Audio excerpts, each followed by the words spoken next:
Well, welcome everyone to another episode of Leadership Unscripted. I'm Ian Giles. And I'm James McNab. And with us tonight, we have a very special guest, our first guest on the podcast, Rachel Jacobson. And Rachel is the Chief People Officer at Integrate.ai. Rachel is an entrepreneurial people and culture executive, diversity and inclusion advocate, an executive coach with a passion for developing leaders and fostering a diverse and inclusive work environment. With a remarkable career predominantly focused on the technology sector, Rachel has amassed a wealth of expertise in various areas. She has a very strong focus on startups. In our discussion prior to this, basically, she has worked at a number of different companies, but one notable company that everybody will know is Virgin Mobile. And so that's where she says that she got her start in the technology field and has worked for a couple of other different companies up to this time.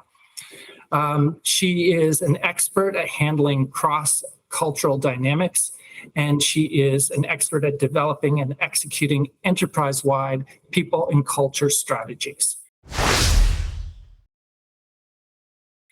Another personal note, which I thought was really great because it's something that I want to do, is that Rachel has also climbed Mount Kilimanjaro and has really gained a lot of personal experience and growth through that experience and has inspired me to want to do that also. So, Rachel, tell us, what is Integrate.ai? Hi, thank you so much for that. So Integrate is a small startup here in Toronto, as the name suggests, working with artificial intelligence. And what we do is we help organizations solve the world's most important problems without risking the world's most sensitive data. And so a lot of the challenges that we see are due to a lack of access to quality data at scale, and it blocks a lot of the mission critical analytics in artificial intelligence use cases. So, maybe whether it's a health consortium or insurance company, hospital network, they need to be able to use things like electronic health records or clinical trial data or genomic databases. But the data, for very good reasons around privacy and regulations, are separated or kept apart. And so the way we use artificial intelligence, machine learning, is to connect those data sets or allow researchers to have access without exposing or moving around private data. Excellent. And there's lots of other types of use cases as well. We're fairly focused in healthcare right now, but there's lots of other interesting use cases around environmental use cases or anti-money laundering use cases, that kind of thing. Excellent. And were you there right from the start? No, I joined about 4.5, almost 5 years ago, and the company was already around for about a year and a half then. Okay, great. And so very early days, though. Right. And probably the biggest growth days from bootstrapping to actually launching and so on. So, yeah. And then a great time to have this discussion because AI is so newsworthy at this point. Yeah. So my first question is, how has the skills gap affected Integrate.ai's hiring process, and what strategies have you implemented to bridge the gap between required skills and available talent? Yeah, it's a great question. I mean, so one of the really hard things when you're in a startup is you have a small team, you have limited resources.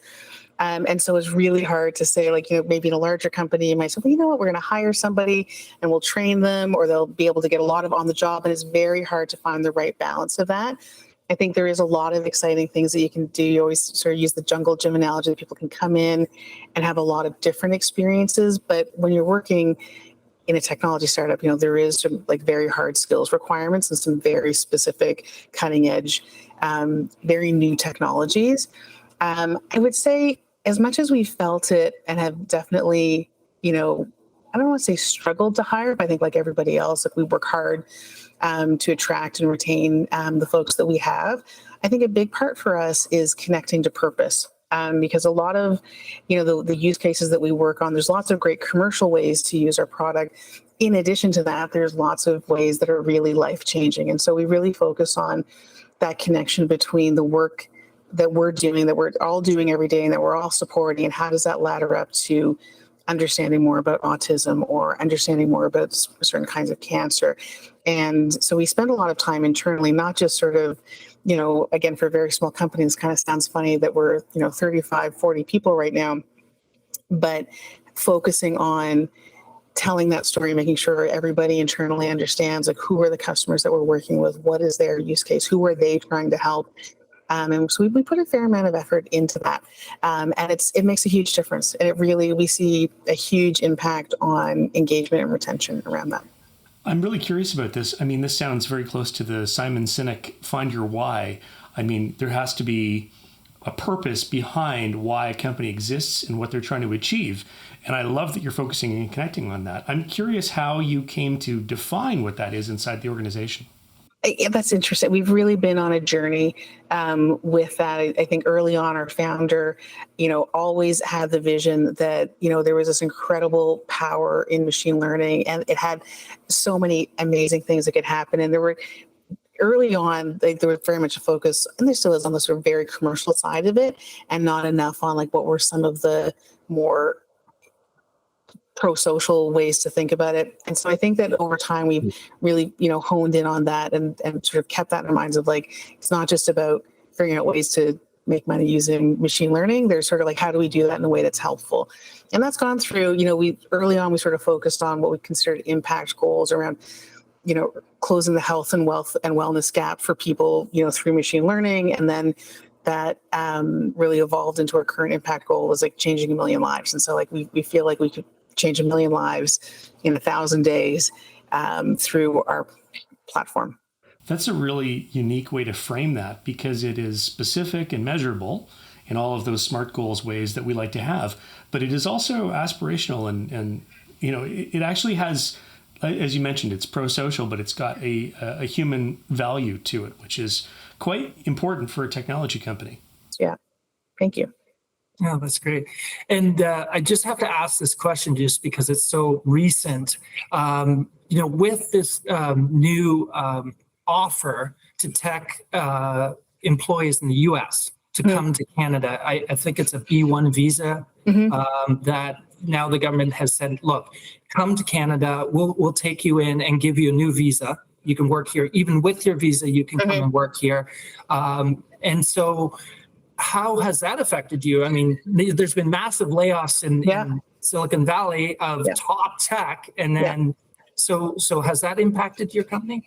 We haven't yet hired anybody through that means, but I will say that, like honestly, like the Express Entry visa, there's a couple of other programs that are specifically targeted for tech employers and entrepreneurial tech companies, that it's actually made it really, relatively easy when you're looking to help people emigrate, especially if you're also helping people, long-term emigrate. And, the way the visas are set up, they're just a little friendlier than, I'm not an immigration expert, but like some of the like the H-1B visas are very restrictive for people when they're in the U.S. They're not very transferable.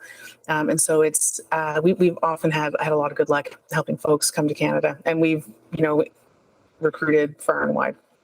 Oh, that's great. Okay, next question. And I know that in reading your bio, this is something that's very near and dear to you: inclusivity and diversity. So inclusivity and diversity are crucial for fostering innovation and driving business success. Could you share some of the initiatives Integrate.ai has implemented to promote workforce diversity and inclusion? Yeah. I mean, I will say, it's a big passion on my side, but like the company and the leadership team, that was already in place when I arrived, in terms of, a strong desire, from the whole leadership team to promote that within the company. And so starting there, when we were doing a ton of hiring, we were really in sort of a scale-up mode at one point.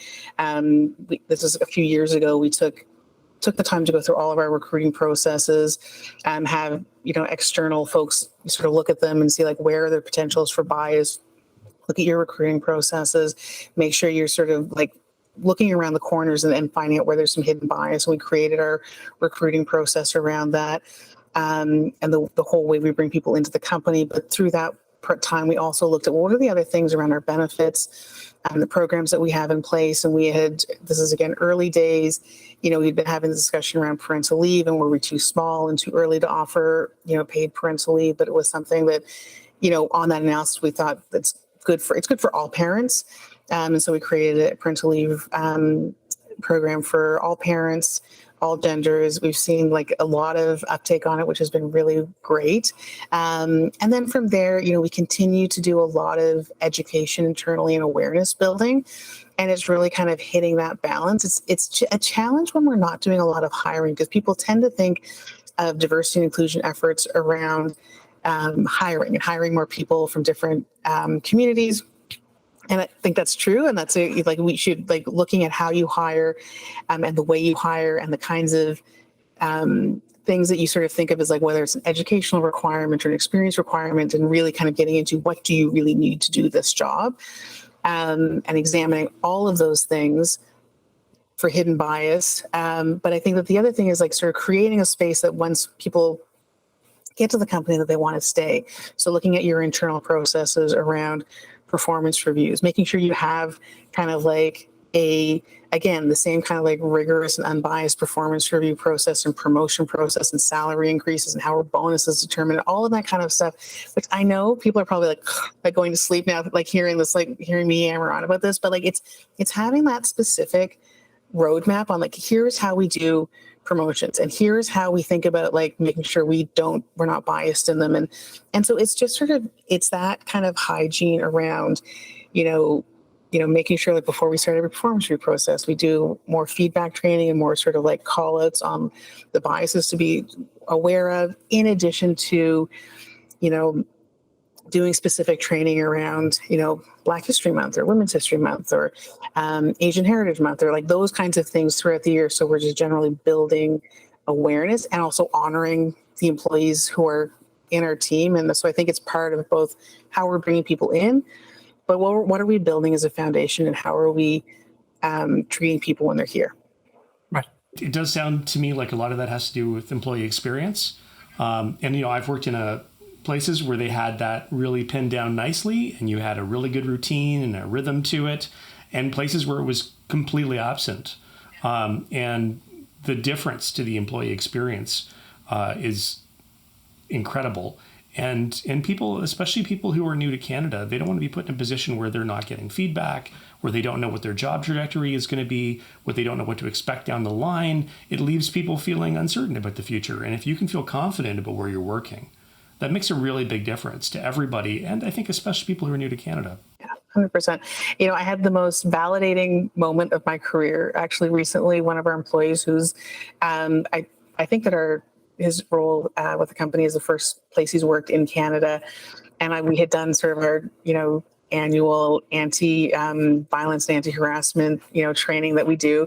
And he had brought up in a company-wide forum that he learned a lot from it because he was actually making some of the sort of the jokes or that kind of stuff that he had. And I thought it was probably one of the most, in a 25-year career, one of the most validating moments where oh my gosh, if one person walks away from training and says, yeah, I'm going to behave differently. I learned something. And it also supports what I believe, which is so much of, so when we think about sort of the issues around diversity and inclusion, so much of it is around systemic issues.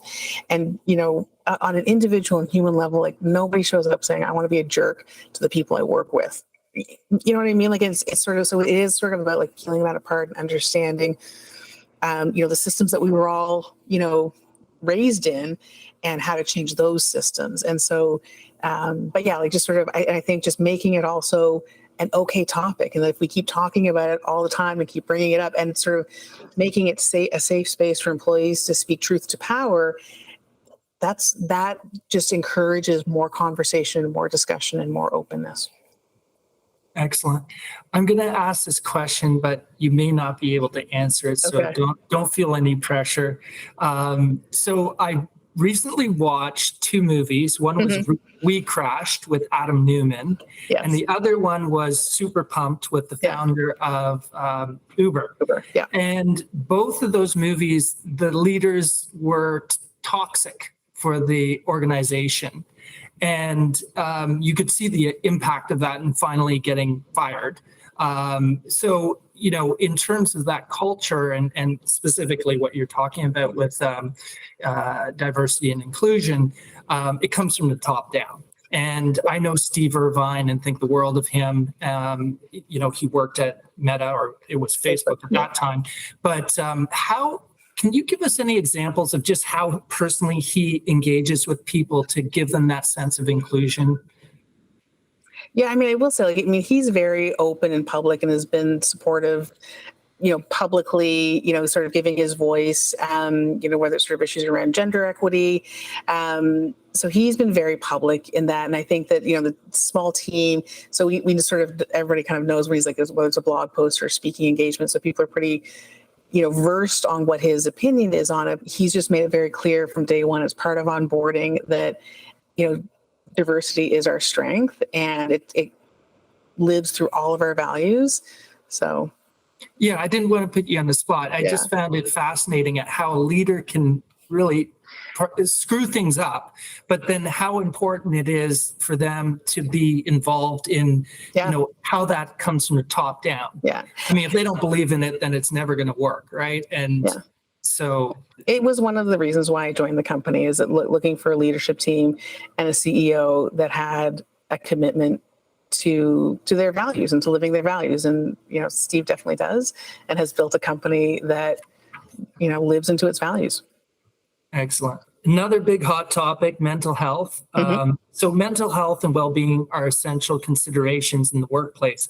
How does Integrate.ai prioritize and support the mental health needs of its employees, particularly in the context of remote work? Or does that even exist? I feel like, we're all pretty much remote. We still have an office, but we hardly ever use it. So, It is. We had early on, actually prior to the pandemic, had looked at adding some pieces to our benefits around more access, sort of like higher limits on and carve outs for seeing licensed therapists and psychologists. And we also had, access to some mental health care platforms. So we had already invested heavily upfront in that and continue to increase that investment sort of like through kind of like our remote workplace. And now we sort of like, we maintained all of those benefits and we continue to kind of experiment. It's always sort of experimenting and iterating on the benefits that are there. So, whether it's things like sort of like no meeting days, I don't think we're going to go right to like sort of a no meeting culture, but like, are there times in creating space for people in their calendars? Is that helpful? Does that ease the burden for people? Also around sort of flexibility, because we've certainly seen that the way there's no one right answer to like sort of the days that people are available or the hours that people are available. And so if people need to be, working, most of the morning and then a chunk off in the afternoon for some family stuff and then come back online later on, they can do that. And it's very, just generally, I think it's sort of in our culture that we respect people's culture, we respect people's calendars, we expect people to make the right, choices for themselves and their teams and to communicate. And it works for us. And I think that the flexibility and the ongoing experimentation on like with new ideas and benefits as they come up works for us. It's interesting. A lot of companies speak to mental health, but then when you look at their benefits package, the options to actually speak to somebody or the support for even through things like EAP programs are very limited, and those services are costly, and it does take time, and you have to make a personal commitment to it. So it's exciting to hear a refreshing take like this. Yeah, the reason I actually asked that question was when I was doing the research, this was just such a rising trend with the hiring freezes and layoffs and everything like that. And even personal stories of people that I've talked to, people not getting replaced, and then it falls on to other people to pick up that load. And so you're just seeing an increased rate of burnout. And so I don't know if you've seen any of that trend in your organization. We've certainly seen, I think that it's gone in kind of waves like through over the last 3 years. And I think that there was, we certainly went through, probably a couple of years ago where, people were experiencing burnout related as much though to sort of like all the stuff that was happening in their whole lives. Like, in terms of, family pressure, and then their own effects of being kind of isolated, not having the same kind of social supports as you might normally have. And plus work, plus not getting that kind of connection that we get when we're face to face with people. And so I think that's been, it's been different answers at different times. And I think there's also a real connection around, especially as it relates to remote work, mental health, and inclusion and diversity. And again, not enforcing a one size fits all approach on back to the office or not back to the office, or what days to be. And even, we love our social activities. We don't, there's no mandatory activities. It's just sometimes we don't always have the ability to have a virtual option for every event that we do, but we try to make it easy for people to sort of to opt in and out of the things in a way that they want to, and that's most comfortable for them, and not making people feel like, oh, you're going to miss an opportunity if you don't show up at an event or an office day or something like that. Yeah. And then at my full-time job, we have had challenges because we have 3 mandatory days in the office, and it's a bit of a commute. It's not sort of in an area that's easy to get to. And because of that, we've had trouble hiring people. They've actually turned down the job because they don't want to be in the office. And so I was excited. It's an interesting thing, because I actually put on our postings remote hybrid, because it's sort of, you don't know sort of what works best. Because I also find our early career folks want to be in the office. They want to know there is an office to come into. And again, shameless plug, we're in a great location. So it's also a great location for people to come to, but it's, so you want to say yes, we have a great office if you want to do that. If you don't want to do that, that's okay. We're not going to we don't have any kind of requirement around the days in the office, but it's sort of, it's kind of like communicating both of those messages around the flexibility of we're really more remote than we are hybrid, but it's there if people want it. Do you have trouble getting people in the office? I mean, this might be affected by the fact you've got an attractive location. When I was with SJC Media, we moved our main office from Queen and Church, super convenient, on transit, easy to get to, no parking, to Lawrence and Keele, free parking. But for a lot of people who are downtown, especially in the media industry, they may not drive, and getting there was a challenge. So we had a lot of trouble actually getting people to show up to the office and work there. There didn't seem to be, after a couple of years of pandemic and the business operating very successfully from everybody's houses, a lot of rationale for coming into the office that made sense to employees, regardless of what the expectations were. Have you run into any of that, and have you explored those problems at all, or? Honestly, no, because we're not trying to get people to come into the office. The office is there. People want to use it. It's great. And if they don't, that's okay too. Not something you're fussed about. That's wonderful to hear. Yeah. Yeah, I love that. I love that, because you are seeing some of those more traditional institutions forcing people back in, and I know it's causing a lot of upheaval. I mean, there's just even people that during COVID had moved away because they didn't know how long it was going to last, and they sold their house in Toronto, and then they moved up north, and then now it's moved back to the office, and Toronto's become so expensive that they literally can't get back in, and so they've had to leave their jobs. So it's interesting times post-COVID. Yeah. So what does the role of chief people officer play in driving cultural transformation within the organization, and how does this contribute to employee engagement, job satisfaction, and the overall business success? I think there's probably people who have been in sort of situations that had gone through much larger transformations, and I've certainly been part of other cultures that went through transformations during my time there. But it sounds so simplistic, but to the point that you made earlier, it all comes from the leadership team, and specifically the CEO. The CEO, has to have an interest in creating a culture in a certain way. And then as the chief people officer, you're really there to kind of be that expert on okay, you have sort of the big vision on what that should look like, let me help you in terms of finding out like the ways that we can do that and the ways that we can breathe life into that in the organization. So excellent. And has it changed organization to organization, your sort of philosophy? Because it really sounds like this ties into your unique personality type. And but you said, you've worked in India, you've worked at all these things. How does that translate that role across different geos and so on?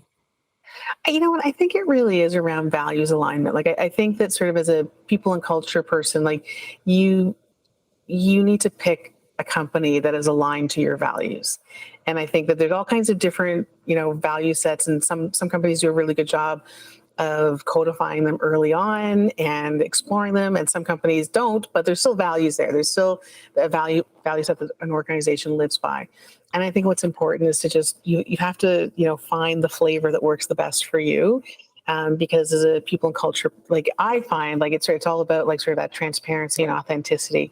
And so I'm not going to be able to do a job if I'm like, yeah, I think these people are not so good, but that's what they want to do. So, okay, like I'm not going to do that. Like, and I think I'm not going to do a good job if I'm not aligned. And so I think that it really is, find the leaders and the founders that you have a shared vision with. That really resonates with me. I mean, I've worked now for quite a few different organizations, and when you work in an organization, when you've got staff in an organization where from the CEO on down, they have a strong sense of culture and value in their people.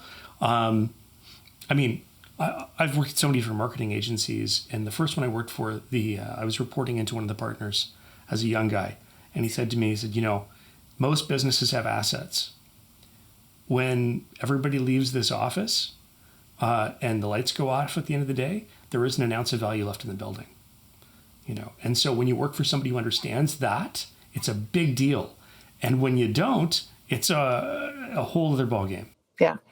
I feel very lucky that I've worked for, several CEOs that have really embodied that, sort of servant leader mentality in terms of, their, recognizing the value and the gifts that people are giving by like bringing their efforts, bringing their work, spending time away from their families, sometimes, when you're working sometimes longer hours in a startup, and have had that gratitude for the people for doing that for them. So I feel lucky. It's interesting because when I think about the role, it was called HR, and it seemed very administrative. And now it's become so much more broad and all-encompassing, and it's almost one of the most interesting roles because it's persuading culture, and it's also impacting, the way people interact with. It's like a mini country in itself, in terms of what that is. And so how do you see that translation from that strict sort of HR POV to now what we see as the people officer? Yes. By people versus humans. Yeah. Well, it really has. I think that and before it was human resources, I think it was personnel, or there was all kinds of other terms, and I'm sure it'll evolve to something beyond people and culture in a few years as well. But I think that it has, and I think you see this in people and culture, and talent people, whatever you want to, call the group, but it went from sort of an order taking role and that administration and look, you're dealing with people's pay and benefits, and there's still some administration involved in it, but you went from kind of like that, let me sort of set up good administrative systems to help with that, to why are we setting up the systems that we're setting them up this way? How do we influence business and support the business and provide those options? And I think now with people and culture, it's more proactive to say that there's an expectation, not just that you're going to solve problems within a specific toolkit, but be more more holistic in your approach to how you solve those problems, and not just use kind of like the sort of narrow set of skills that you might have thought of before as being like, pay or benefits or engagement or like those kinds of things, but looking beyond that, like how does the whole organization work? How is it working together? What are the levers, that you can, pull on to make it better for everybody and make it better for your customers as well as your employees. Yeah, and it's really sort of taking the company first approach to the human approach of like, we all have personal problems and we all have personal issues. We're all human beings, we're all individuals. Yeah. And this is why mental health is important, because, before nobody really took it seriously or considered it, but now it's contributing to, it affects profitability, it affects retention and all these things. So it is super important. Yeah. So it's refreshing to see that we've started to think of not just employees as employees, but as people. Yeah. Oh, yeah. I mean, and I'd like to say, because I've been doing this for a long time. So I'd like to say, I think it's always been, there's been that concern about it. But I think that the sort of the shift has been away from thinking about just sort of like executing on what, sort of the management team has wanted you to go execute on, to helping to drive what that looks like, and sort of like, and really bringing in like the employee experience. I mean, like that's a term that you would have never heard before, but like employee experience specialists and employee orientation, like now that's a huge part of what, people and culture teams work on, and think about that from the minute people look at a job posting to beyond when they're, have left the company and would still be considered alumni, basically. It's interesting. I've had some HR managers, directors, VPs in my career who have been the most valuable business partners in operating the teams I've been responsible for. And it's something I now look for. I've had a few cases where it's simply been an administrative function and they've been focused on liability and stuff like that and just getting things done. But there is so much to offer from the HR side of things that I think is often ignored by some of the old traditional companies, and the more modern businesses see that as a partnership role. Well, and I will say, I mean, I can't take credit for this expression, but somebody said it to me, I think a long time ago, which is, companies get like the HR departments or HR leaders they deserve. And I think it does go to, not necessarily in a negative way, but I had worked for a company that had been acquired, and the acquiring company was a very old sort of legacy business, very large, very risk averse. And that's the way they operated. And so their HR teams were all lovely people, but their focus was really on, they were successful by being very regulatory and legalistic and that kind of stuff. And that worked for that organization. And that was sort of it all depends on what the leadership team wants for the company. Right. Now, looking ahead, what do you see as the future of work, and how is Integrate.ai preparing its employees for the evolving job market, the emerging challenges, and the rise of AI taking everybody's job? Well, we have a bit of a different view. I mean, I will say, like, one of the, we have our core values on our website, so I won't go into all of them. One of them is love people, and like that, I think about that a lot from how do we interact with our team or our employees.